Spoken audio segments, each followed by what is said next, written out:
Hello everyone. आप सबका एक बार फिर से खैर मकदम है, वेलकम है हमारे इस चैनल में। जैसा कि आप सब लोग जानते हैं, हम एसएसटी सीरीज़ को फॉलो कर रहे हैं जिसमें हम हिस्ट्री को डिस्कस कर रहे हैं।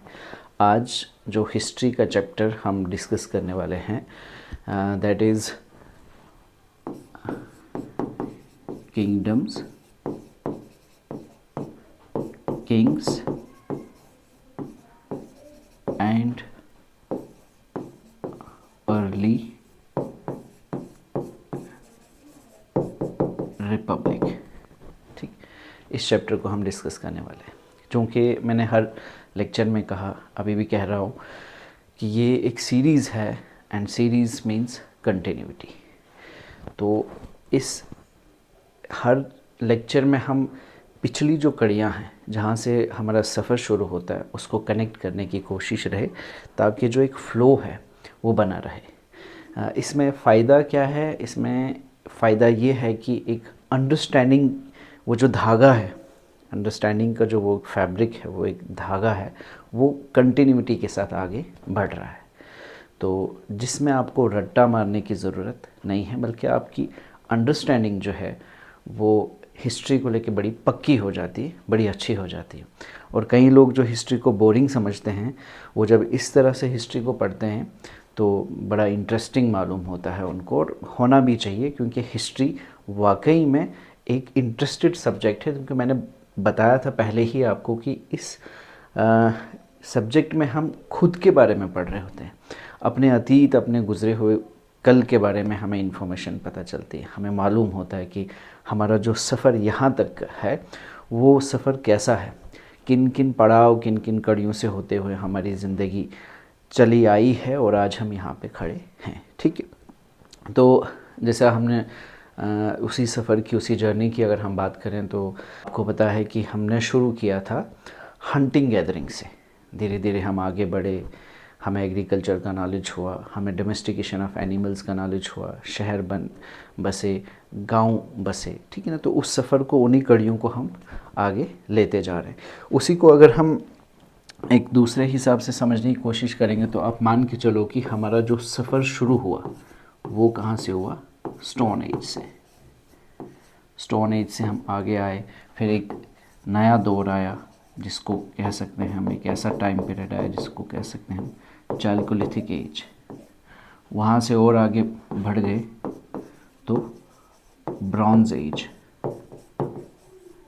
यहाँ से और आगे आए तो हम कह सकते हैं आयरन एज। अब क्या हुआ? स्टोन एज में जो मेन हमारे पास टूल था, दैट वो मेड ऑफ स्टोन्स के, पत्थर के बने हुए थे। जो भी औजार हमारे पास थे, टूल्स थे, जिससे हमारी ज़िंदगी जो थी, जिस पे हमारी ज़िंदगी डिपेंडेंट थी, वो था स्टोन। हमने इसको डिस्कस किया था कि कैसे। उसके बाद चालकोलिथिक एज आई, इसमें स्टोन के साथ कॉपर भी ऐड हो गया, कॉपर प्लस स्टोन। वैसे ही हम आगे चलते गए तो एक ब्रॉन्ज एज आई जिसमें इंडस वैली सिविलाइजेशन को आप देखो, इसमें मेटल्स को मिक्स करना जान गए, कॉपर के साथ टिन जुड़ गया तो एक ब्रॉन्ज बन गया। और उससे हम और आगे आए तो वैदिक as, specially letter Vedic as है जिसमें आयरन की डिस्कवरी हुई, और उसके बाद हम उस एज को बता सकते हैं कि वो कौन सी एज है, आयरन एज। ठीक है, तो आयरन की डिस्कवरी के बाद क्या क्या चेंजेस हुई उसको हम देखेंगे। एज को हमने डिवाइड किया दो में, वन इज अर्ली वैदिक as and later Vedic as. दोनों का जो डिवाइडिंग लाइन था that was discovery of iron around 1000 BCE। ये जो चीज़ है, वैदिक एज को हमने जो दो एजेस में डिफ्रेंशिएट किया है, अर्ली वैदिक एज और लेटर वैदिक एज, इनका जो डिवाइडिंग लाइन है वो है डिस्कवरी ऑफ आयरन।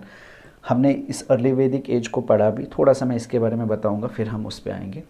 अर्ली वैदिक एज में लोग एग्रीकल्चर जानते थे, लेकिन मेन जो था उनका वो क्या था, पैस्टोरल सोसाइटी, पैस्टोरलिज्म।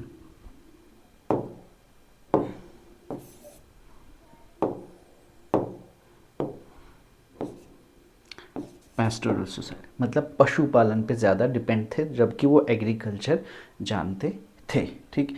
और यहाँ पे जो था, यहाँ पे जन का कंसेप्ट था। जन मीन्स पीपल, अभी भी हम बोलते हैं कितने जन, जना खाना, ठीक है ना। जन मीन्स पीपल, ठीक है। और इसमें क्या था कि यहाँ पे जो ग्रुपिंग होती थी, लोग मतलब कोई डिसीजन लेते थे, तो किसी एक कोई असेंबली होती थी, लोग जुड़ते थे आपस में, जब भी कोई डिसीजन होता था लोग आपस में जुड़ते थे, तो किसी एक को अपना चीफ चुना जाता था। जन में किसी एक को चीफ चुना जाता था उसकी काबिलियत पे बेस पे। फॉर एग्जांपल अगर वो कहीं शिकार करने निकल रहे हैं, तो शिकार करने के लिए भी उनको एक लीडर चाहिए था। तो जो शिकारी में सबसे अच्छा होता है, जिसमें शिकारी मतलब एज ए हंटर अगर वो काबिल होता, तो उस सबसे काबिल जो होता उसको लीडर चुना जाता था। तो उसको हम बोल सकते थे कि जन में जो जिसको चुना जाता था उसको कहा जाता था राजन। हर कोई राजा होता था, इस ऐसा एक राजा नहीं होता था। ये जितने जन थे सब एक किस्म के राजा थे। हो सकता है एक किसी फील्ड में कोई एक राजन होता, दूसरी फील्ड में दूसरा राजन होता, तीसरी फील्ड में कोई तीसरा राजन होता। तो स्किल बेस्ड था, किसके अंदर किस चीज़ की काबिलियत है उस चीज़ में उसी को चुना जाता था। तो ऐसा कोई राजा नहीं होता था जैसा आज राजा होता है, मतलब समझे आप। तो आप कह सकते हो कि सोसाइटी में कोई भी डिफ्रेंसिएशन नहीं था, कोई ऊंच नीच, कोई फ़र्क, अमीर गरीब, सोशल डिफ्रेंसिएशन उसमें नहीं था, इक्वालिटी थी। और सोसाइटी मेनली पैस्टोरल थी। ये था अर्ली वैदिक एज जो हमने पहले भी पढ़ा। अब जब आयरन डिस्कवर हुआ, तो आयरन की डिस्कवरी के बाद कुछ चेंजेस आ गए। वो चेंजेस हम पढ़ेंगे लेटर वैदिक एज में, ठीक। Letter Vedic age, later Vedic as कहाँ से शुरू होता है, with the discovery of iron. Iron की डिस्कवरी के बाद लेटर वैदिक एज शुरू होता है। तो if you look at the title of your chapter, you will see कि चैप्टर का जो नाम है that is kingdoms, Kings and early republics. और वो जो किंगडम्स हैं, सबसे पहले किंगडम, सबसे पहले किंग, सबसे पहले अर्ली रिपब्लिक्स जो हैं वो इसी एज में हुए हैं। तो दैट मीन्स इस चैप्टर में we are going to deal with later Vedic age. Later Vedic society क्या थी वही हम पढ़ने वाले हैं इस चैप्टर में, क्योंकि यही वो टाइम है, यही वो एज है जिसमें किंग्स, किंगडम्स और अर्ली रिपब्लिक्स देखने को मिले, ठीक। तो आयरन की डिस्कवरी के बाद क्या हुआ, थोड़ा सा हमें इसको हम देखेंगे कि किस तरह से जो चेंज हो रही है सोसाइटी आयरन की डिस्कवरी के बाद, वो क्यों हो रही, कैसे हो रही है। इसे हम स्टेप बाय स्टेप एक फ्लो के साथ डिस्कस करेंगे। अब सबसे पहले जब आयरन की डिस्कवरी हुई, तो दैट मीन्स हमारे पास एक मजबूत चीज़ हाथ लग गई, आयरन। अब जो हमारे पास कुल्हाड़ी बनेगी वो किसकी होगी, आयरन एक्स। अभी इससे पहले के जो दौर थे, पहले हमारे पास स्टोन एक्स थी, स्टोन कुल्हाड़ी बनी हुई होती थी, किसकी, पत्थर की। फिर आगे चल के में भी ब्रॉन्ज एज आ गई, ठीक है ना। उसके बाद कॉपर वगैरह की होती थी। लेकिन अब उन दोनों के मुकाबले में अगर हम आयरन को देखें तो ये बहुत मजबूत है। अब जब आयरन की हमारे पास कुल्हाड़ी बनी, तो पहले अगर हम मैप देखेंगे, यहाँ पे मैं बताता हूँ,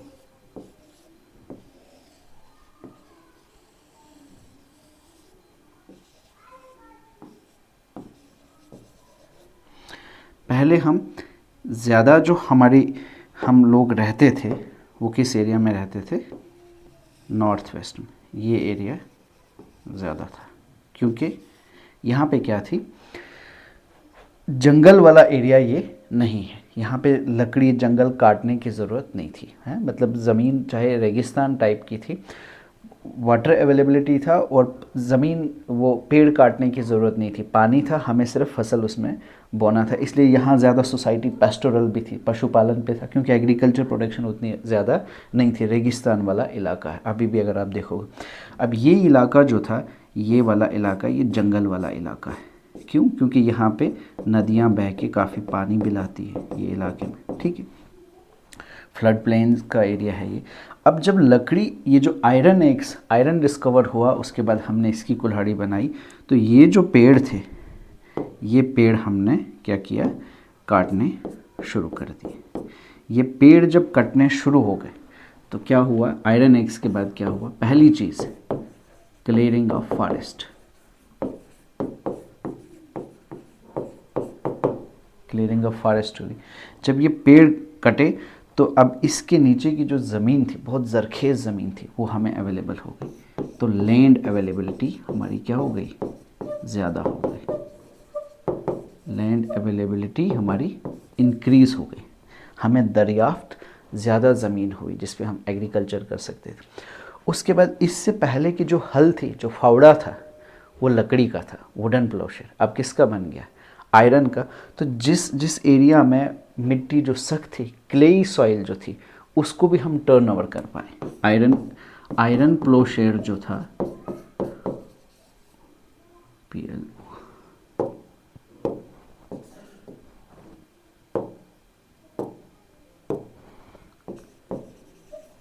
आयरन प्लोशेयर की वजह से अब हम क्लेई साइल को भी क्या कर, जो सख्त मिट्टी थी, जिस ज़मीन पे सख्त मिट्टी थी, उसको भी टर्न ओवर कर पाने लगे। तो एक तो जंगल साफ़ किए, उससे हमारा ज़मीन ज़्यादा हासिल हो गई हमें। उसके बाद जो सख्त, मतलब ज़मीन तो थी लेकिन मिट्टी सख्त थी, अब आयरन प्लोशेड की वजह से हम उसको भी क्या करने लगे, उसको भी यूज़ में लाने लग गए। तो मतलब क्लियरिंग ऑफ फॉरेस्ट हुआ, क्लियरिंग ऑफ फॉरेस्ट से लैंड अवेलेबिलिटी हमें बढ़ गई, आयरन प्लोशेड के साथ भी लैंड अवेलेबिलिटी बढ़ गई।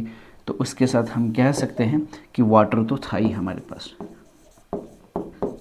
और इस एरिया में आयरन ओर्स भी हैं, अभी भी आप देखते हो कि ये जो एरिया है, यहाँ लोहे की वो जो कान होती है, ठीक है, माइन जिसे बोलते हैं, ठीक, तो वो सब अवेलेबल। अब ये सब होने से क्या हो गया कि एग्रीकल्चर की जो फील्ड है, एक तो हमें लोहा मिल गया, लोहे से हमें औजार बन गए, हथियार बन गए, और लैंड अवेलेबिलिटी भी खुली हो गई और पानी भी खुला। तो क्या होगा, एक ही चीज़ होगी, एग्रीकल्चर फ्लोरिश होगा, एग्रीकल्चर हमारा फ्लोरिश होगा ना। ये सब चीज़ें होने के साथ साथ आप देख रहे हो कि ये सब चीज़ें जब हो गई तो इन्होंने एक ऐसी कंडीशन, एक ऐसी सिचुएशन क्रिएट की जिस सिचुएशन में हमारे पास एग्रीकल्चर जो है वो क्या होगा, फ्लोरिश होगा।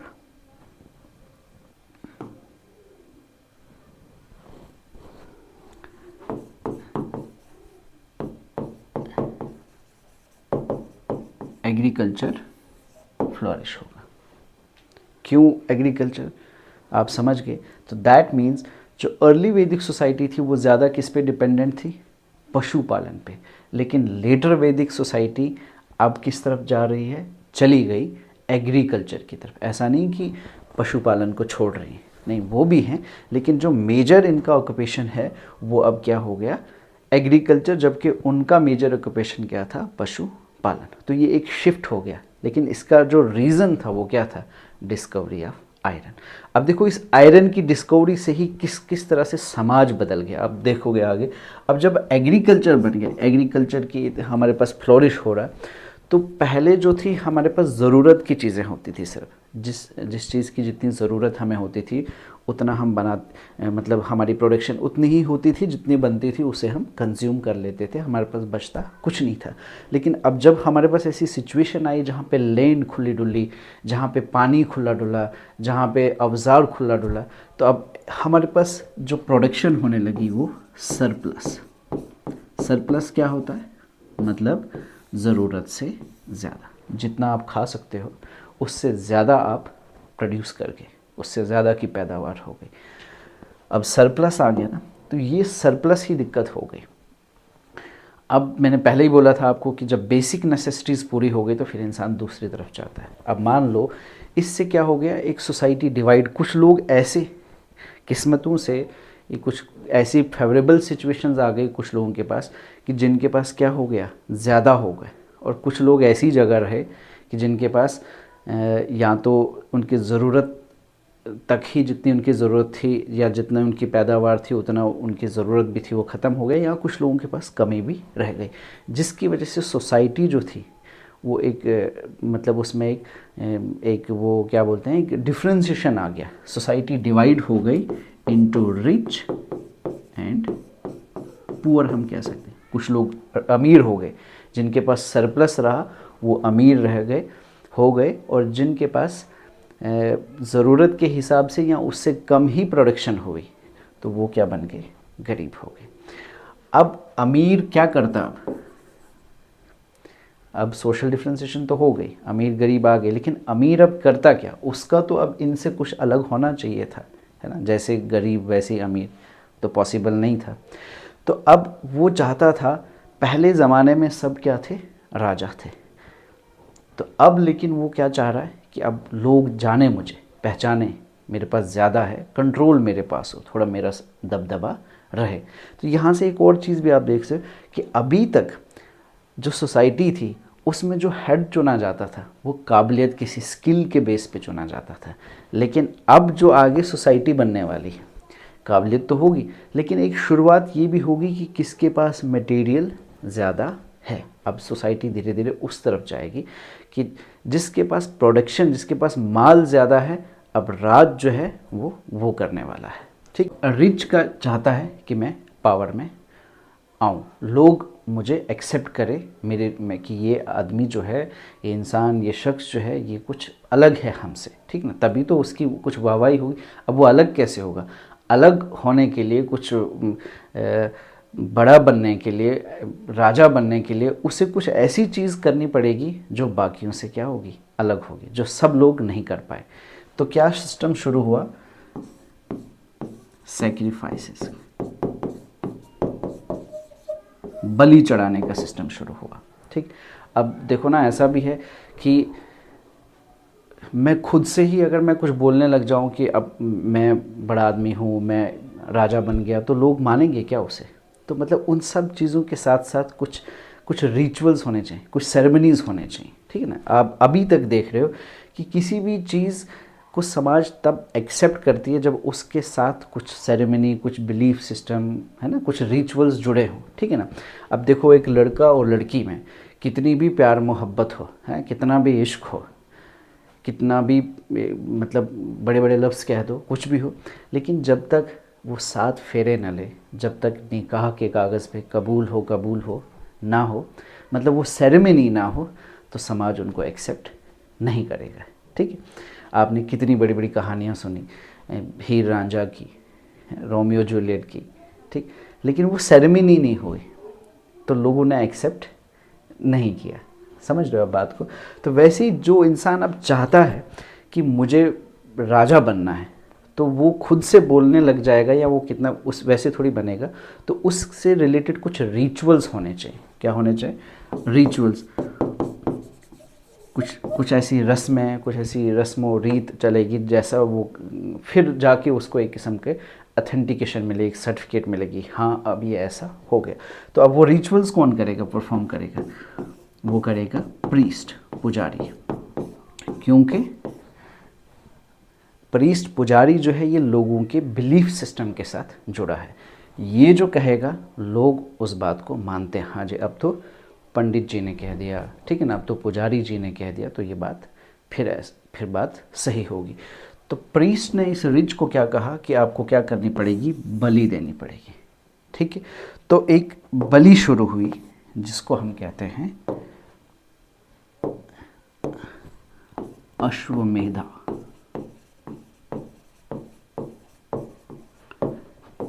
मतलब हॉर्स सेक्रीफाइस, घोड़े की बलि। अब राजा बनने के लिए पहली जो कंडीशन थी वो क्या थी, Ashvamedha, you have to perform Ashvamedha, है ना। अश्वमेधा आपको परफॉर्म करना, मतलब आपको घोड़े की बलि चढ़ानी। कैसे, अब क्या बोला गया कि कैसे कोई बाकियों से अलग राजा कैसे बनेगा, एक घोड़ा जो ये रिच आदमी था जो पावर में आना चाहता था, तो इसको क्या करना पड़ता था, इसका जो घोड़ा होता था उस घोड़े को खुला छोड़ देते थे और उसके साथ कुछ मतलब कुछ उसके सिपाही हैं जो भी गार्ड्स वगैरह चलते थे। तो जिस एरिया में जहाँ जहाँ तक वो एरिया जिस एरिया में वो घोड़ा घूम रहा है वो एरिया उसका माना जाएगा। मिसाल के तौर पर ये यहाँ से हमने हॉर्स छोड़ा, ठीक है, तो यहाँ एक ग्रुप लोगों का है, ये कोई और ग्रुप है, ये कोई और ज़मीन है, वहाँ पे लोग खड़े हैं, ये है, अलग अलग जगह लोग रहते हैं। तो ये घोड़ा अगर यहाँ से यहाँ से यहाँ से ये सब चल रहा है, जिस जिस एरिया में चल रहा है, मान लो अगर अनअपोज चल रहा है और किसी ने रोका नहीं, अगर कोई रोकता है इसे घोड़े को, तो दैट मीन्स फिर वो इसकी जो है इसको राजा एक्सेप्ट नहीं करना, फिर इसको उसके साथ लड़ना पड़ेगा, फाइटिंग बैटल होगा, ठीक है। तो अगर जिस एरिया में लोगों ने बिना रुकावट के इसको चलने दिया तो मतलब वो मान रहे हैं, एक्सेप्ट कर रहे हैं इसकी किंगशिप को कि हाँ जी ये राजा है। तो जिस एरिया में वो घोड़ा घूमा, ये लैंड का वो टुकड़ा, ये लैंड का वो टुकड़ा है जहाँ पे घोड़ा ऐसे घूम के आ गया। तो ये इस एरिया के ये जो घोड़ा घूम के आया, घोड़े घूम के आने के बाद इस घोड़े की क्या होगी, बलि चढ़ेगी, ठीक है, इस घोड़े की बलि हो जाएगी। और ये जिस जिस एरिया में वो घूमा वो सारा इसका अब एरिया माना जाएगा, जिसको क्या बोला जाएगा, जनपद। क्या बोला जाएगा, जनपद। देखो ये चीज़ याद रखना, अर्ली वैदिक सोसाइटी में कंसेप्ट था जन का। जन क्या था, एक ट्राइबल सोसाइटी थी, ट्राइबल सोसाइटी। यहाँ ज़मीन का कोई लिंक नहीं था, ज़मीन लोग आपस में जुड़े होते थे रिश्तेदारी वगैरह से, ठीक है ना। जन था तो इसमें हर जन राजा हो सकता था, मैंने पहले ही बताया, on the basis of his calibre, ठीक है ना, उसके स्किल के बेस पे, ठीक। अब यहाँ जो है, यहाँ जन से फिर क्या बना, जनपद। लेकिन जनपद कैसे मिला, on the basis of sacrifice. जब इंसान सेक्रीफाई करे, ये कौन सा, घोड़े की जब बलि लगी तो, और वो पुजारी वो सब वो पूरा जो यज्ञ वगैरह था वो पुजारी करवाए, तो इस एरिया में सारे रहने वाले लोग, वो जो था, वो बंदा जो था जिसने ये परफॉर्म किया, जिसने ये यज्ञ किया, जिसने ये बलि दी, वो क्या बन गया, अब यहाँ का राजा बन गया। क्या बन गया, राजा। इस तरह से किंग्स जो थे वो इमर्ज होना। यहाँ तक कोई किंग नहीं था, यहाँ तक सोसाइटी जो थी वो इक्वल थी, अर्ली वैदिक सोसाइटी तक, ऋग्वेद तक। ये लेटर वैदिक सोसाइटी में, ठीक है ना, जिसमें क्या हुआ है, 3 नए वेद्स ऐड हुए, सामवेद, अथर्ववेद, यजुर्वेद। उन्हीं वेद में लिखा गया है ये चीज़ें कि किस तरह से आपको रिचुअल परफॉर्म करने, किस तरह से आपको बलि देनी है, किस किस चीज़ की बलि देनी है, ठीक है ना। समाज कैसे होगा, समाज का बंटवारा किस किस तरीके से होगा, वो सब उन 3 जो अलग वेद्स हैं बाद में लेटर वैदिक सोसाइटी, उनमें ही ये रिचुअल्स कभी लिखा हुआ है। तो उन रिचुअल्स के परफॉर्मेंस से क्या बना, अब राजा। तो अब यहाँ तक, अब यहाँ क्या है, यहाँ कनेक्शन आ गया। ये फर्स्ट आप कह सकते हो कि एक टेरिटोरियल स्टेट बनी, फर्स्ट एक इलाका बना, जिस इलाके का क्या बना, एक राजा। अभी तक लोग जो जुड़े होते थे वो रिश्तों से जुड़े होते थे, किनशिप। लेकिन यहाँ जो लोग जुड़े हैं अब ये ज़मीन से, ठीक है ना। जैसे यहाँ पे रहने वाला, यहाँ पे जैसे आज हम देखते हैं कि इंडिया में रहने वाले लोग इंडियन हैं, अगर हमारा कोई आपस में रिश्ता नहीं है लेकिन हमारा फिर भी ज़मीन का रिश्ता है। इससे पहले अभी भी देखो आप, कोई नोमैडिक सोसाइटी होती है ना, वो जंगलों में घूमते रहते हैं, कभी एक जगह कभी दूसरी, तो वो ज़मीन से जुड़े, वो आपस में जो लिंक होता है उनका, वो किससे होता है, रिश्तेदारी होती है, किनशिप बॉन्ड होती है उनकी। लेकिन ये पहली टेरिटोरियल स्टेट आई जिसमें लोग किससे जुड़े रहे, ज़मीन से। मतलब लोगों के बीच जो रिलेशनशिप, किनशिप वगैरह, रिश्तेदारी वो तो होगी, लेकिन एक नया रिश्ता इमर्ज हुआ, ज़मीन का रिश्ता, कि ये इस बॉर्डर के, इस बाउंड्री के अंदर अंदर जो है हम लोग हैं और हमारा राजा ये है। ये एक नया किस्म का रिलेशनशिप जो है यहाँ पे इवॉल्व हुआ, और इसे हम कह सकते हैं फर्स्ट टेरिटोरियल स्टेट। तो क्या हुआ, जन से क्या बना, जनपद। यहाँ पे राजन होता था और यहाँ पे राजा होता था। ये फर्स्ट किंग जो है वो इस तरह बना। और कब बना, लेटर वैदिक सोसाइटी में, ठीक है। तो ये सब कैसे हुआ, ये सब with the discovery of iron. जब लोहा मिला, लोहे की वजह से ही आगे सरप्लस प्रोडक्शन हुई। सरप्लस प्रोडक्शन हुई तो समाज बट गया अमीर और गरीब में। जब अमीर और गरीब में बट गया तो अमीर को फिर बेसिक नेसेसिटीज़ पूरी थी तो उसको कुछ वहाँ से अलग होना था, बाकियों से अलग होना था। अलग होने के लिए फिर उसको कुछ रिचुअल्स करवाए गए, कुछ सेरेमनीज़ हुई, जिसको अथेंटिकेट किसने किया? पुजारी ने। अगर हम खुद से ही शादी करेंगे तो चलेगा क्या? जब तक मौलवी साहब ना हो, पंडित के बिना आप फेरे करोगे तो चलेगा क्या? चल तो सकता है लेकिन समाज एक्सेप्ट नहीं करेगा, हमारे लिए चल पड़ेगा फॉर एग्जांपल। वैसे ही हम कह सकते हैं कि यहाँ पे रिचुअल्स किसने परफॉर्म करवाए? प्रीस्ट ने जब रिचुअल्स परफॉर्म करके ये घोषित कर लिया कि ये राजा है क्योंकि इसने ये जो रिचुअल्स परफॉर्म किए, तो उसके बाद समाज ने, लोगों ने भी उसको एक्सेप्ट किया। इस तरह से जन से क्या बना? जनपद। यहाँ तक क्लियर? अब जनपद की आगे अब हम चलते हैं। जनपद से फिर क्या बना? महाजनपद। अब जनपद तक तो आप समझ गए कि पहले था जन से बना जनपद, ठीक है ना। ये एक ट्राइबल सोसाइटी थी, ठीक। ये हम कह सकते हैं एक टेरिटोरियल स्टेट है, इलाका जिसका राजा बने। यहाँ का जो हेड होता था उसको हम बोलते थे राजन। यहाँ पे क्या आ गया? राजा बने। अब जनपद जो थे, अब जो पावरफुल था, है ना, आप ये तो आपको पता ही है, आप जानते भी हैं कि जब ये पावर का नशा, जब आपके पास चीज़ें ज़रूरत से ज़्यादा हो जाती हैं और पावर का नशा लग जाता है, तो फिर आप इसमें, ये एक नशा है, फिर ये जो बर्तन है वो कभी, लालच का बर्तन कभी बढ़ता नहीं। तो फिर क्या हुआ? जनपद जो है वो अब क्या चाहता है कि मैं और पावरफुल हो जाऊं। कैसे होगा? और ज़मीन उसको कब्ज़े में करनी है, और लोग अपने अंडर में लाने हैं, ठीक है। तो क्या हुआ? इसने क्या किया? जनपद ने अलाइंसेस भी किए। जैसे बिम्बिसार वगैरह थे राजा, उनको हम आगे पढ़ेंगे। मैरिज अलायंसेस करते हैं, जैसे एक जनपद किसी दूसरे जनपद के साथ शादियां वगैरह या और किस्म की अलायंस करके कहीं वो एरिया भी अपने में ले आते थे। तो इस तरह से भी जो है जनपद का एरिया बढ़ता था। या कॉन्क्वेस्ट होती थी, बैटल्स होती थी, बैटल में जीतते थे, ठीक है। तो जीत के वो क्या करते थे? अपने एरिया को बढ़ाते थे। इकोनॉमिक ग्रोथ होती थी, है ना। ओबियसली जब आपके पास पैसा ज़्यादा, तो आप कुछ भी खरीद सकते हो, ठीक है। तो जैसे जैसे इकोनॉमिक ग्रोथ अच्छी होती है तो आपकी पॉलिटी भी स्ट्रांग होती है। ऑब्वियसली चाहिए क्या होता है? पैसा ही। जिसके पास पैसा उसी के पास पावर, ठीक है। आज के माहौल में तो आप बहुत ही अच्छे से इस बात को समझ सकते हो। तो वैसे ही जनपद जो कुछ मतलब बड़े क्या कहते हैं उसको, एम्बिशियस किस्म के जो लोग, जब मतलब जिनके हाथों में जनपद आया तो उन्होंने अलायंसेस किए, उन्होंने कॉन्क्वेस्ट की, इकोनॉमिक ग्रोथ की। तो जिसकी वजह से बहुत सारे जनपद का जब एरिया बढ़ा या दूसरे जनपद को अपने कब्ज़े में ले आए, तो जनपद अल्टीमेटली किस में बन गया? जब इसका एरिया बढ़ गया तो ये क्या बन गया? महाजनपद। महा मतलब बड़ा।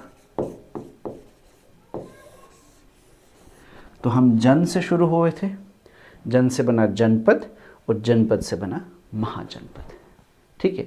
और बुद्धिस्ट एक टेक्स्ट है, किताब है जिसका नाम है अंगुतर निकाय, ठीक है। उसमें इंडियन, हमारे इस सब कंटिनेंट में 16 महाजनपद का जिक्र है, ठीक है। लेकिन आपकी इस NCERT बुक के अंदर मगध और वज्जी, ये 2 महाजनपद हैं, इनको डिस्कस किया गया है, ठीक है। क्यों डिस्कस किया, इसके पीछे भी रीज़न है कि इनका मेंशन क्यों है। इसके अलावा और थे, ठीक है ना, मल्ला था, वत्स्य था, वैशाली थी, कौशल था, अंगा था, गांधार था, ठीक है ना। तो ये काफ़ी ज़्यादा, ये जो थे, काफ़ी ज़्यादा नहीं, आई मीन 16 जो महाजनपद है उनका जिक्र है। अंगुतर निकाय एक बुद्धिस्ट टेक्स्ट है, उनकी उस किताब में ये उसी से हमें पता चलता है कि उस टाइम पे लेटर वैदिक एज में यहाँ पे इंडिया में कितने महाजनपद एग्जिस्ट करते थे? 16 महाजनपद। और ये महाजनपद किस तरह बना ये भी आपको पता चल गया। अब यहाँ से आगे चलते हैं। अब क्या बन गया हमारे पास? महाजनपद। पहले हम जन थे, फिर जनपद हो गए, अब महाजनपद, मतलब बड़ा एम्पायर हो गया, ज़्यादा एरिया हमारे कब्ज़े में आ गया। अब महाजनपद अगर बन गया हमारे पास, तो उसको मेंटेन भी तो करना है, अब क्या बन गया हमारे पास, महाजनपद। महाजनपद है, इसका कोई राजा है, तो अब काफ़ी एरिया उसके अंडर है, तो उस अपने उस एरिया को उसको मेंटेन भी तो करना है, इस महाजनपद को उसने चलाना भी तो है। कैसे चलाएगा, ठीक है, कैसे मेंटेन कर, इसके अलग अलग तरीके होंगे। देखो सबसे पहले तो उसको अपनी पावर जो है वो लोगों को दिखाना है, शो ऑफ करना है कि देखो यार इसके किस्से, इसके हर घर में हर जगह इसके ये जो बादशाह है, ये जो राजा है, इसके किस्से हों, इसकी पावर के चर्चे हों, तो वो तो ज़रूरी है। तो एक किस्म का ना एक शो ऑफ होगा। क्या होगा, शो ऑफ। वो कैसे होगा शो ऑफ, इसके लिए क्या करेगा, ये बनाने पड़ेंगे, इसको कुछ पैलेसेस बनाने पड़ेंगे, बड़े बड़े महल वगैरह बनाने पड़ेंगे, ठीक, तभी तो मानेंगे इसकी बहादुरी को। ऐसे कौन मानेगा, ठीक है, बड़े बड़े पैलेसेस बनाएगा वो, है ना। उसके बाद क्या करे, बड़े बड़े किले बनाएगा, फोर्टिफिकेशन करेगा,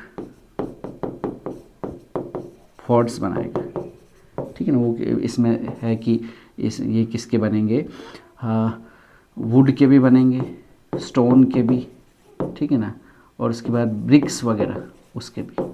किला बंद, जैसे लाल किला सबने देखा ना, तो किला क्यों, एक तो उसका मकसद होता था कि एक लोग जब उसको देखते हैं, अभी भी हम जैसे लाल किला को देखते हैं तो उसका जो ग्रैंडूअर है, उसका जो मतलब आप देख रहे हो उसका जो कितना बड़ा है, वो उसका वजूद देख के इंसान मतलब अंदाज़ा लगा सकता है कि कितने पावरफुल लोग वो थे। तो एक तो वो चीज़, साथ में इसका एक ये भी है कि प्रोटेक्शन। अब जब उस एक महाजनपद, दूसरा महाजनपद, तो अब क्योंकि एम्बिशियस हो गए थे, मैंने बोला कि ये ऐसा लालच, ऐसा बर्तन है जो कभी भरता नहीं है, और पावर का नशा भी ऐसा ही होता है। तो क्या होता है फिर, वो मतलब एग्रेसिव पॉलिसीज़ होते हैं। एक चीज़, एक एरिया अपने कवर में आ गया, कब्ज़े में आ गया, तो दूसरे की तरफ बढ़ता था, तो उससे ये हमेशा ख़तरे में भी रहते थे कि कहीं हम पे अटैक ना हो जाए। तो उसके लिए भी किलाबंदी होती थी, बहुत बड़ी बड़ी दीवारें खड़ी की जाती थी, ठीक है ना। वो दीवारें लकड़ी की भी हो सकती थी, पत्थरों की भी होती थी, ब्रिक्स की भी होती थी, ठीक है ना। इसके अलावा एक ये भी रीज़न था कि उसके अंदर जो लोग होते थे, तो वो उसके अंदर की जो ज़मीन होती थी, जो लोग होते थे, वो उस राजा के कंट्रोल में होते थे।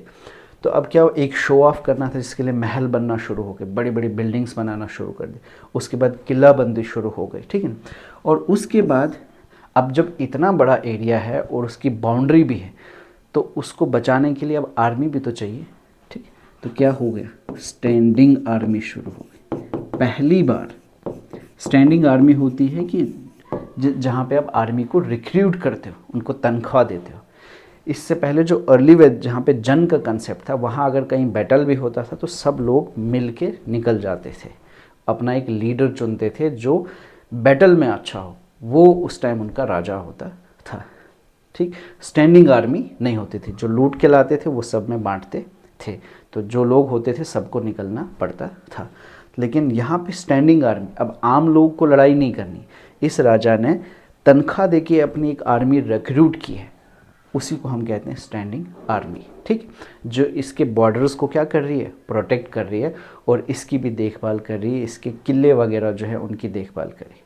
तो फर्स्ट टाइम महाजनपद में स्टैंडिंग आर्मी जो है वो मतलब रिक्रूट होना शुरू हो गई। अब ये जो स्टैंडिंग आर्मी है, अब इसको तनख्वाह भी तो देनी है, कैसे दोगे, तो इसलिए कुछ नोट, सिक्का वगैरह कुछ तो चाहिए, करेंसी तो चाहिए, तो करेंसी शुरू हो गई। आप देख रहे हो कि लेटर वैदिक एज में पंच मार्क्ड काइंस शुरू हो गए। क्या हो गए, पंच मार्क्ड कॉइन्स शुरू हो गए, ठीक है। आप देख रहे हो कि कैसे कैसे सोसाइटी जो है वो इवॉल्व हो रही है, पहले कुछ था ही नहीं, अब ये हो गया, फोर्टिफिकेशन हो गई, स्टैंडिंग आर्मी हो गई, अब करेंसी, इनको तनख्वाह देने के लिए करेंसी चाहिए, तो पंच मार्क्ड कॉइन्स जो है वो शुरू हो गए, है ना। अब लेकिन पंच मार्क कॉइन्स तो बनाओगे आप, ठीक है ना, लेकिन वो जो वेल्थ है जिससे आप इनको तनख्वाह दोगे, ये जो कॉइन्स बनाओगे, ये बड़ी बड़ी दीवारें, ये शो ऑफ के लिए महल, इसके लिए पैसा कहाँ आएगा। वहाँ जो अर्ली सोसाइटी थी वहाँ तो गिफ्ट्स दे देते थे, अब यहाँ क्या होगा, टैक्स सिस्टम शुरू हो गया, टैक्सेशन सिस्टम, टैक्स सिस्टम शुरू हो गया। क्या शुरू हो गया? टैक्स। अब लोगों को कंपलसरी जो है वो टैक्स देना है। इससे पहले जो अर्ली वैदिक सोसाइटी थी वहाँ राजा, जो राजन होता था या राजा होता था, उसको क्या दिया जाता था? गिफ्ट्स दिए जाते थे। या जनपद का जो किंग होता था उसको भी क्या दिया जाता था? गिफ्ट्स दिए जाते थे। लोग जो थे वो उसको जाके गिफ्ट्स देते थे, ठीक। लेकिन अब क्योंकि इतना बड़ा महाजनपद हो गया, अब आर्मी चाहिए लोगों को प्रोटेक्ट करने के लिए, आर्मी उनको तनख्वाह देनी है, ठीक है ना, अपने दबदबे के लिए इतना कुछ करना है, ये शो ऑफ करना है, बड़े बड़े महल, फोर्टिफिकेशन, ठीक है। तो इसके लिए अब लोगों पैसा तो होना चाहिए ना, एक मतलब जहाँ से ये सारे खर्चे हों, तो क्या कैसे किया जाए? ऐसे गिफ्ट वगैरह से तो चलेगा नहीं। तो टैक्स सिस्टम शुरू हुआ, तो अलग अलग किस्म के टैक्स लेना शुरू कर दिए गए, ठीक है ना। अब टैक्स कौन कौन से थे? एक टैक्स है जिसको बोलते हैं भाग। जितना भी एग्रीकल्चर वो प्रोड्यूस करता था हर इंसान, उसका 1/6 पार्ट जो था वो टैक्स देना पड़ता था। एग्रीकल्चर आप जितना कर रहे हो, ठीक है ना, उस एग्रीकल्चर में जितना आपकी प्रोडक्शन हुई उसका 6वां हिस्सा आपको किसको देना था? राजा को। उसको बोलते थे भाग। ये टैक्स मतलब इसके महाजनपद का जो एरिया है, इसमें जितनी भी प्रोडक्शन होती है, जितनी भी फसल बनती है, उसका 6वां हिस्सा किसको जाता था? राजा को। एक ये चीज़। अच्छा, दूसरे जो हर्डर्स थे, पशुपालन करते थे, ठीक है ना, वो क्या देते थे? वो जाके वही जानवर जो कैटल वगैरह होते थे वही राजा को देते थे। उन पे भी टैक्स फिक्स था कि कितने होंगे, कितने आपको देने, वो भी था। उसके बाद जो ट्राइबल्स लोग थे, ठीक है, जो जंगलों में रहते थे, तो उनको फॉरेस्ट प्रोड्यूस, जंगल में जो वो जंगल की चीज़ें जो बनती थी, चाहे वो जड़ी बूटी हो, चाहे वो कोई हनी हो, कोई और भी चीज़ हो, ठीक है, वो उसका भी हिस्सा फिक्स था कि आपको ये पहुंचाना है। उसके बाद जो क्राफ्ट्समैन हुआ करते थे, ठीक है, मतलब क्राफ्ट्समैन है मतलब जो कुछ जिन लोगों के पास कुछ फ़न होता, मान लो कोई बर्तन बना रहा है, कोई कारपेंट्री का काम कर रहा है, तो उनको भी महीने में जाके एक दिन वहाँ अपनी सर्विस प्रोवाइड करनी थी राजा के पास, ठीक है। उनको अपनी सर्विस हर महीने में 1 या 2 दिन जैसे फिक्स वहाँ पे वो सर्विस देनी थी। तो ये सिस्टम इवॉल्व हुआ, टैक्स सिस्टम। क्यों? क्योंकि आपको महाजनपद को क्या करना है? मेंटेन करना है, ठीक। तो इस तरह से हम देख रहे हैं कि जन था, जन से क्या बना? जनपद, और जनपद से बना महाजनपद। जन जो था वो अर्ली वैदिक सोसाइटी में था, जहाँ पे कोई भी इनइक्वालिटी नहीं थी। राजा जो था, इस किस्म का राजा नहीं होता था। हर कोई राजा होता था, और राजा अगर होता भी था तो किस पे? स्किल बेस्ड पे। और हर अलग अलग फील्ड में अलग अलग राजा हो सकता था। दैट मीन्स हर कोई राजा था, कोई एक फील्ड में राजा था, कोई दूसरी फील्ड में राजा था। और लैंड से जुड़े हुए नहीं थे, ग्रुप हुआ करते थे। जनपद में फर्स्ट टेरिटोरियल स्टेट आ गए, और फिर महाजनपद जो है लार्ज स्टेट आ गए। इसमें अब सोशल डिफ्रेंसिएशन आ गई, अमीर गरीब आ गई, ठीक है ना। लेकिन जनपद में अभी भी टैक्स वाला सिस्टम और स्टैंडिंग आर्मी नहीं थी।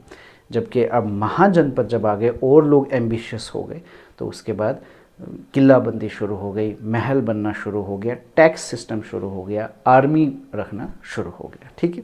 अब जो महाजनपद जो आपके यहाँ बुक में डिस्कस किया गया है उसको हम देखेंगे, ठीक है। एक जो है वो मगध है, और दूसरा जो है वो वज्जी है। इन दो को डिस्कस किया गया है, ठीक है। मगध ऐसे पहला पावरफुल महाजनपद माना जाता है, ठीक है ना। अगर हम अगर इसका देखें तो ये इसका जो सबसे पहला यहाँ का जो राजा था वो हर्यंका डायनेस्टी थी। हर्यंका डायनेस्टी, ठीक है ना, जिसका बिंबिसार उसका नाम था। ये मगध का पहला राजा था जो हर्यंका डायनेस्टी के बाद, ठीक है ना। इसका जिक्र किया है बुक में। इसके बाद जो आया था वो अजातशत्रु, ठीक है। हर्यंका डायनेस्टी के बाद एक दूसरी डायनेस्टी आई थी, शिशुनाग डायनेस्टी, ठीक है ना, उसका इस किताब में जिक्र नहीं है, ठीक है ना, जिसमें काला सुकर जिसके टाइम में बुद्धिस्ट काउंसिल वगैरह भी हुई है, उसका यहाँ पे डिस्कस नहीं है। इसके बाद आई है नंदा डायनेस्टी। नंदा डायनेस्टी में भी काफ़ी वो रहे हैं, अपने क्या बोलते हैं, किंग्स रहे हैं, लेकिन उसमें एक जो है महापद्मनंदा, उसका जिक्र है इसमें, क्योंकि महापद्मनंदा जो था उसको माना जाता है फर्स्ट एम्पायर बिल्डर। उसका एक टाइटल भी है जिसको एकारात बोलते हैं, ठीक है ना, एकारात। वो फर्स्ट एम्पायर बिल्डर था, मतलब वो काफ़ी एम्बिशियस था और उसने अपने महाजनपद से लेके काफ़ी ईस्टवर्ड्स और नॉर्थ वेस्ट की तरफ भी वो काफ़ी दूर तक गया और बहुत सारे जो एरिया को अपने कब्ज़े में लाया। एनेक्सेशन पॉलिसी जो थी उसकी वो काफ़ी अच्छी थी, जिसकी वजह से बहुत ज़्यादा एरिया उसने अपने अंडर एनेक्स किया, इसीलिए उसको फर्स्ट एम्पायर बिल्डर कहा जाता है कि उसने एक मतलब एक पूरी एक एम्पायर जो थी उसने बिल्ड की, तो उसका जिक्र है, ठीक है ना। ये इसलिए ये हर्यंका डायनेस्टी से शुरू हुआ है मगध, ठीक है। अब ये मगध क्यों था कि इसकी ये जो था मगध जो था इसकी सिचुएशन, इसकी जो सॉरी ये क्या बोलते हैं लोकेशन थी वो बहुत अच्छी थी, ठीक है ना। एक तरफ गंगा नदी बह रही है, दूसरी तरफ सोन नदी बह रही है, गंगा और सोन के किनारे मतलब पानी की कमी नहीं है, मिट्टी अच्छी है, और यहाँ पे मगध जो है आज का बिहार है, तो यहाँ पे आयरन ओर्स वगैरह भी काफ़ी थी, तो मतलब रिसोर्सफुल था। तो इस मगध के ऊपर काफ़ी मतलब सब लोगों की नज़र जो थी वो इस एरिया पे थी उस टाइम पे, मगध के ऊपर, ठीक है ना। लेकिन इसे जिसने मगध को कंट्रोल किया उस टाइम मतलब वही सबसे ज़्यादा पावरफुल था, ठीक है ना। जैसे आजकल के टाइम में आप देखते हो कि मतलब जो सुपर पावर है वो कौन है, वैसे ही उस टाइम में मगध जिसके कंट्रोल में आ जाता, मतलब रिसोर्सेज जो थे वो उसके कंट्रोल में होते, तो वही ज़्यादा पावरफुल होता, ठीक है। तो मगध जो है आज का बिहार है। इसके पहली जो बिंबिसार जो था, बिंबिसार ने इसकी पहली कैपिटल, देखो महाजनपद की एक ये भी खासियत थी कि अब इनकी राजधानी होने लगी, कैपिटल एक सिटी होती थी। तो जब मगध बना, इसका जो राजा था पहला बिंबिसार, इसने जो अपनी कैपिटल राजधानी बनाई वो कहाँ पे बनाई, राजगृहा, आजकल के टाइम में जिसको हम राजगीर बोलते हैं, बिहार में ही वो एरिया है, ठीक है।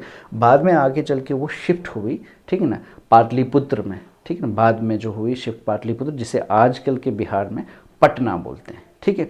तो ये बिहार का एरिया है। शिफ्ट जो हुई थी वो मतलब समझो आज के राजगीर से पटना और उस टाइम के राजगृह से पाटलिपुत्र, ठीक है, लेकिन एरिया बिहार। तो मगध जो है वो उस टाइम उसका नाम मगध था, तो इसलिए इसको डिस्कस किया है। अब वज्जी को क्यों यहाँ मेंशन किया है, वज्जी भी इसी मतलब यहीं के आसपास का एरिया है। वज्जी जो थी ये एक किस्म का फर्स्ट रिपब्लिक था, ये आ गया किंगडम, है ना, जहाँ पे किंग राज करे। रिपब्लिक क्या होता है कि जहाँ पे लोग चुनते हैं, लोग मिल के फैसला करते हैं और हेरिडिटरी नहीं होता। किंगडम में क्या होता है कि बादशाह का बेटा बादशाह, राजा का बेटा राजा, एक हेरिडिटरी चलता है, ठीक है ना। तो जो रिपब्लिक में होता है यहाँ लोग चुनते हैं, यहाँ हेरिडिटरी नहीं होता कि अगर मैं किंग हूँ तो मेरा बेटा किंग होगा, उसके बाद उसका बेटा, अगर बेटे नहीं है तो कोई रिलेशन में किंग, वैसा सिस्टम जहाँ नहीं हो उसको बोलते हैं रिपब्लिक, ठीक है। जैसे अभी हम कहते हैं इंडियन रिपब्लिक, यहाँ चुना जा, हेड ऑफ द स्टेट है उसे लोग चुनते, हेरिडिटरी नहीं होता। तो वैसी वज्जी जो थी उस टाइम पे, वज्जी जो थी कि रिपब्लिक थी, ठीक है ना। यहाँ पे संघ होता था, मतलब दो यहाँ पे होते थे, एक को बोलते थे गण, एक को बोलते थे संघ, ठीक है ना। तो ये ग्रुप ऑफ पीपल होता था गण, और ये भी एक किस्म की ना संघा भी एक मतलब एक एसोसिएशन होती थी, ठीक है ना। तो ये लोग मिल के फैसला करते थे, कोई भी चीज़ होती थी इसमें डिसीजन मेकिंग होता था, मिल के होता था। और संघ का जो हेड होता था वो कोई चुना हुआ बंदा, मतलब हेरिडिटरी नहीं होता था, बल्कि कंसेंसस के डिसीजन पे जो उस काबिल होता था उसे हेड बनाया जाता, और जो फैसले होते थे वो भी क्या होते थे, डिसीजन मेकिंग जो होती थी वो कंसेंसस बेस्ड पे होते थे, ठीक है ना। तो इसलिए इसको अर्लीस्ट रिपब्लिक, या इस कुछ लोग इसको बोलते हैं या वैशाली, वो भी आजकल के बिहार में ही वो एरिया है वैशाली, उसे भी कंसिडर किया जाता है कि वो अर्लीस्ट रिपब्लिक है। तो अब आप देखो कि चैप्टर का नाम था आपका kingdoms, Kings and early republics, ठीक है। अब ये जो किंगडम्स थे या किंग्स थे, ये जो अर्ली रिपब्लिक थे, ये किस एज में इवॉल्व हुए, ये सारी डेवलपमेंट्स किस एज में हुई, लेटर वैदिक एज में। तो मतलब इस चैप्टर का जो टाइटल है उसी टाइटल के अंदर हमने लेटर वैदिक एज को भी ही पढ़ना था, जिसमें हमने बताना था कि किस तरह जनपद और महाजनपद बने। तो मतलब हमने एक ट्रांजिशन बतानी थी फ्रॉम जन टू जनपद टू महाजनपद, ठीक है ना। और महाजनपद की इन्होंने दो मिसालें दी कि महाजनपद ऐसा ही नहीं होता था कि हेरिडिटरी होता था, उस टाइम भी रिपब्लिक्स होते थे। जैसे वज्जी जो थी, इसलिए इन्होंने वज्जी एक मगध का नाम लिया क्योंकि सबसे पावरफुल किंगडम था, महाजनपद था, और एक वज्जी, ये one of the earliest Republic था, ठीक है। तो आई होप आप आज इस चैप्टर को समझ पाए होंगे कि किस तरह से एवोल्यूशन हुआ। एक स्ट्रक्चर देख रहे हो आप पॉलिटी का, एक पावर स्ट्रक्चर किस तरह से धीरे धीरे क्या है वो इवॉल्व हुआ, और किस तरह से आप देख रहे हो कि एक चीज़ की डिस्कवरी से किस तरह से सोसाइटी चेंज हो जाती है। आप देख रहे हो पहले हम स्टोन एज में रहते थे, है ना, कॉपर की डिस्कवरी से कितना चेंज हुआ, ठीक है ना, कुछ और मेटल्स की डिस्कवरी से कितना चेंज हुआ। फिर आप देख रहे हो कि आयरन की डिस्कवरी से सोसाइटी में कितना बदलाव आया। फिर जब बदलाव आने से नई नए हमें मतलब इंस्टीट्यूशंस डेवलप करने पड़े, टैक्स सिस्टम डेवलप हुआ, क्यों ज़रूरत पड़ी स्टेट सिस्टम को चलाने के लिए, जब ज़रूरत पड़ी स्टैंडिंग आर्मी लेनी पड़ी, क्यों, ठीक है। तो इस तरह से आप देख रहे हो कि यही चीज़ आगे आगे आगे बदलते अभी आपको सोसाइटीज़ दिखेंगी। अभी आप ओके, इसके बाद एक और चीज़ है जो इस चैप्टर में है कि वो भी मैं थोड़ा सा आपको बता दूं कि वर्ना सिस्टम इसमें डेवलप हुआ। वर्ना सिस्टम, अगर आप अर्ली वैदिक सोसाइटी में देखोगे तो उसमें हमने कुछ गॉड्स और गॉडेसेस जिनका जिक्र किया था, उसमें हमने पढ़ा था जैसे अग्नि था, इंद्र था, ठीक है ना, सोमा, ठीक है ना, these are the gods and god. अगर आप इनको और डीपली स्टडी करोगे तो you will come to notice that ये क्या था, एक नेचरिज्म पे बिलीफ सिस्टम जो था ना, नेचुरल फोर्सेस जो होती थी, ठीक है ना, जैसे अग्नि है, आग है, ठीक है ना, तो सोमा है, प्लांट है, ठीक है ना, उससे जो ड्रिंक बनता था, तो मतलब एक नेचरिज्म था। लेकिन लेटर वैदिक सोसाइटी में एक नया रिलीजन इमर्ज हुआ जिसको बोला गया ब्राह्मणिज्म, ठीक है ना, ब्राह्मणिक रिलीजन, जिसमें ट्रिनिटी का कंसेप्ट आया, जिसमें ब्रह्म विष्णु महेश का कंसेप्ट आया, ठीक है। तो इसमें 3 वेद भी आए, और इसी दौर में एक वर्ण सिस्टम जो है वो थोड़ा सा इमर्ज हुआ, जिसमें क्या हुआ कि सोसाइटी में जो लोग थे उनको 4 किस्मों में बांटा गया। एक थे ब्राह्मण्स, के बाद क्षत्रियस, उसके बाद वैश्यस, और इसके बाद शूद्रस। अब क्या है, एक हिम है, एक है पुरुषुक्ता हिम है, उसमें ऐसा माना जाता है कि पुरुषा एक मतलब एक डिवाइन बीइंग है जिसने समाज में ऑर्डर लाने के लिए क्या किया, खुद को मतलब ख़त्म किया, और ख़त्म करने के इससे क्या हुआ कि उसके जो मुंह था, उसका माउथ से जो लोग निकले उनको क्या बोला गया, ब्राह्मण्स, और उसके बाजू से जो लोग निकले उनको बोला गया क्षत्रियास, उनके थाई से जो लोग निकले उनको बोला गया वैश्यास, और उनके पाँव से, पैर से जो लोग निकले उनको बोला गया शूद्रास, ठीक है ना। अब इनका काम क्या है, ब्राह्मण जो है ये क्या करते हैं, टीच करते हैं, प्रीच करते हैं, सबसे ऊंची कौम, मतलब सो कॉल्ड वर्ना सिस्टम के हिसाब से ये इनका काम है दूसरों को वैदिक नॉलेज जो है इनके पास, जो विद्या इनके पास है वो दूसरों को पहुंचाना, और जो भी रिचुअल्स वगैरह हैं, जो भी रस्में हैं, सेक्रीफाइसेस हैं, ठीक है, वो परफॉर्म करना, ये इनका काम है। क्षत्रियास का क्या काम करना है, टू प्रोटेक्ट, मतलब बैटल्स वगैरह लड़ना, ठीक है, क्षत्रियास है। ये जो लोग हैं यही क्या बनेंगे, राजा, ठीक है ना, जो राजा है, वॉरियर्स हैं, वो ये लोग बनेंगे, ठीक, क्योंकि इनका काम है प्रोटेक्ट करना, इनके अंदर वो वाला गुण है। ये जो है, ये ब्राह्मण, ये टीच करेंगे, ठीक है ना। और वैश्यास जो है ये क्या करेंगे, ट्रेड करेंगे, ये तिजारत करेंगे, है ना, इनके अंदर एक गुण है ठीक है ना। ऐसा गुण है कि मतलब कहने का मतलब कि ये ज़्यादा बिजनेस ओरिएंटेड है, मटेरियलिस्टिक लोग हैं, मतलब ये थोड़ा कमाई वगैरह इस तरफ ज़्यादा होंगे, तो इनको बोला गया वैश्यास, ठीक है। और शूद्रास जो हैं ये वो हैं कि ये इन तीनों की सर्विस करेंगे। ये इसलिए पैदा हुए ताकि ये इन तीनों को सर्विस प्रोवाइड करें, ठीक है ना, ऐसा माना जाता है। जबकि इसका बड़ा क्रिटिसिज्म है, ठीक है, लेकिन जो मतलब जैसा किताबों के अंदर लिखा हुआ जो हम पढ़ रहे हैं, ठीक है। तो शूद्र जो है वो उनका काम है इन सब को सर्विस प्रोवाइड करना। और जो जनपद में जो सेक्रीफाइसेस हमने बोला था कि हॉर्स सेक्रीफाइस होती, अश्वमेधा, वो कौन कर सकता है? वो क्षत्रिय भी कर सकता है और वैश्य भी कर सकता है। दैट मीन्स जो किंग वगैरह है वो इसमें बन सकता है, शूद्रा नहीं बन सकता। और ये तो इनका काम है रिचुअल्स कराना, जो सब मतलब जो रिचुअल्स हैं या कोई विधि को पढ़ना, पढ़ाना, समझाना, वो इनके ज़िम्मे है, क्योंकि ये सबसे नॉलेजेबल लोग कंसिडर किए जाते हैं, ठीक है। तो इसका भी पता आपको होना चाहिए कि ये वर्ण सिस्टम जो है ये भी असल में ऋग्वेद का ही एक हिम है। हिम जैसे मैंने पहले ही बोला था कि कुछ भी कोई मंत्र किस्म का, उसको बोलते हैं पुरुषोक्ता हिम। उसी हिम के अंदर पहली बार ये वर्ण सिस्टम देखा गया।